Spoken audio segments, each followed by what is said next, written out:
खबर उत्तर प्रदेश कौशाम्बी से। सपा के राष्ट्रीय महासचिव एवं मंजनपुर विधायक इंद्रजीत सरोज का बड़ा बयान। कहा, मिल्कीपुर में हुए चुनाव में प्रशासन की रही गुंडाई, महाकुंभ में मौतों को मुआवजा नहीं देना पड़े, इसलिए सरकार ने खेला आंकड़ों का खेल। यूपी के कौशाम्बी जिले में बाबा साहब भीमराव अंबेडकर की पत्नी रमाबाई अंबेडकर की जयंती कार्यक्रम में पहुंचे समाजवादी पार्टी के राष्ट्रीय महासचिव व सदर विधायक इंद्रजीत सरोज ने रमाबाई अंबेडकर की जयंती पर माल्यार्पण किया। बाबा साहब के संघर्ष में सहयोगी रही रमाबाई अंबेडकर के कार्यों को याद किया। मीडिया के सवाल का जवाब देते हुए राष्ट्रीय महासचिव इंद्रजीत सरोज ने कहा, मिल्कीपुर में हुए उपचुनाव में प्रशासन लगातार गुंडाई पर उतारू था, लोगों को मतदान नहीं करने दे रहा था, अधिकारी कर्मचारियों ने जमकर धांधलीबाजी की है। चुनाव आयोग को संज्ञान लेना चाहिए और संज्ञान लेकर कार्रवाई करनी चाहिए। कुंभ मेले में हुई भगदड़ और त्रस्ती को लेकर पूछे गए सवाल पर इंद्रजीत सरोज ने कहा कि महाकुंभ में भाजपा की डबल इंजन की सरकार केवल प्रचार में जुटी रही और केवल वीआईपी लोगों की व्यवस्था में लगी रही।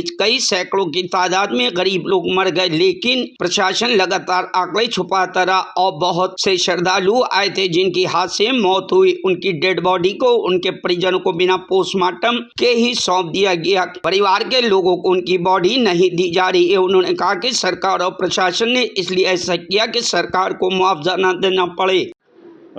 देखिए, संविधान के निर्माता भारत रत्न परम पूज्य बाबा साहब अम्बेडकर जी की धर्म पत्नी रमाबाई अम्बेडकर जी की आज जयंती है और बाबा साहब अम्बेडकर के आगे बढ़ने में रमाबाई जी का बहुत बड़ा हाथ था। जो बाबा साहब अम्बेडकर जी पूरे दुनिया में घूमते रहे, लोगों के लिए घूमते रहे, लड़ते रहे, दबे कुचले वंचित पीड़ित सबके लिए लड़ते रहे, उनके हक अधिकार को दिलाने का काम किए और भारत का संविधान बनाने का काम किया। भारत के हर स्त्री और पुरुष को एक वोट का अधिकार देने का काम किए।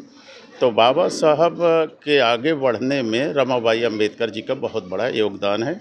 आज उनकी जयंती है, इसलिए हम सभी लोग यहाँ पर आए हैं पुष्प अर्पित करने के लिए। कुंभ मेले में त्रासदी हुई, उस पर क्या कहना है आपका? देखिए, कुंभ मेले में भारतीय जनता पार्टी की जो सरकार है, चाहे देश की सरकार चाहे प्रदेश की सरकार, डबल इंजन की सरकार, ये अपना प्रचार करने में मस्त रहे और वीआईपी लोगों की देखभाल करने में मस्त रहे। गरीब जनता वहाँ पर मर गई, गरीब पैदल चले और उनकी कोई सुध लेने वाला नहीं और बहुत से गरीब कई सौ की तादाद में वहाँ पर मर चुके हैं, जिन्हें सरकार आंकड़े छिपा रही है और उसे प्रकाशित नहीं कर रही है और यहाँ तक कि लोगों को मुआवजा भी नहीं दे रही है और उनकी बॉडियों को भी उनके घर वालों को देने का काम नहीं कर रही है।